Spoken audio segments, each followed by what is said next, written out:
Good morning, everybody. Welcome to the Sports Spirit Day.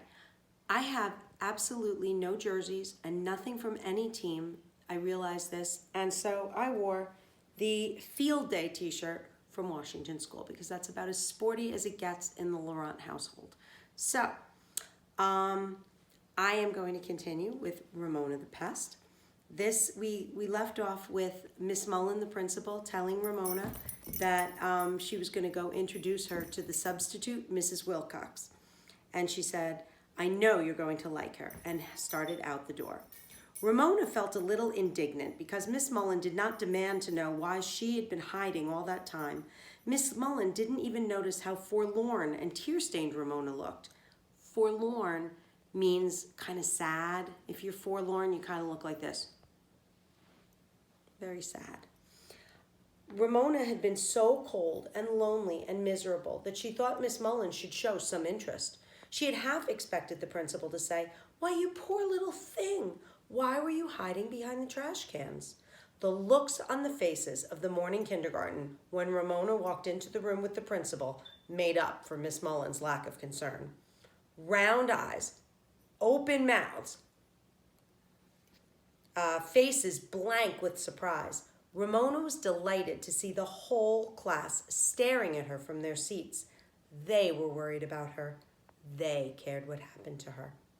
"Ramona, this is Miss Binny's substitute, Mrs. Wilcox," said Miss Mullen. To the substitute, she said, "Ramona is a little late this morning." That was all. Not a word about how cold and miserable Ramona had been. Not a word about how brave she had been to hide until recess. "I'm glad you're here, Ramona," said Mrs. Wilcox. As the principal left, "The class is drawing with crayons. What would you like to draw?" Here it was seat work time, and Mrs. Wilcox was not even having the class do real seat work, but letting them draw pictures as if the day were the first day of kindergarten. Ramona was most disapproving. Disapproving means she did not agree with what Mrs. Wilcox had done. Things were not supposed to be this way. She looked at Howie scrubbing away with a blue crayon to make a sky across the top of his paper, and at Davy, who was drawing a man whose arms seemed to come out of his ears. They were busy and happy, drawing whatever they pleased. "I would like to make cues," said Ramona with sudden inspiration. "Make use of what?" asked Mrs. Wilcox, holding out a sheet of drawing paper.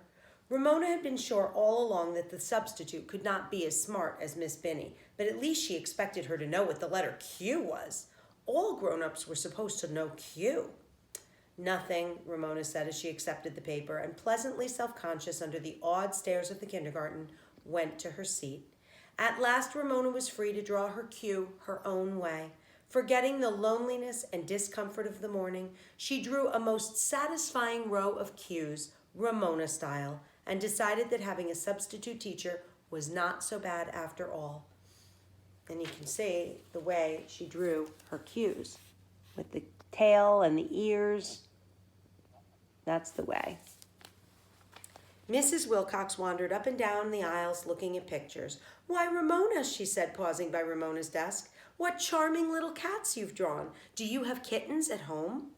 Ramona felt sorry for poor Mrs. Wilcox, a grown-up lady teacher who did not know Q. "No," she answered, "our cat is a boy cat." And the next chapter is called Ramona's Engagement Ring. So we'll read some of that tomorrow. I will see you later.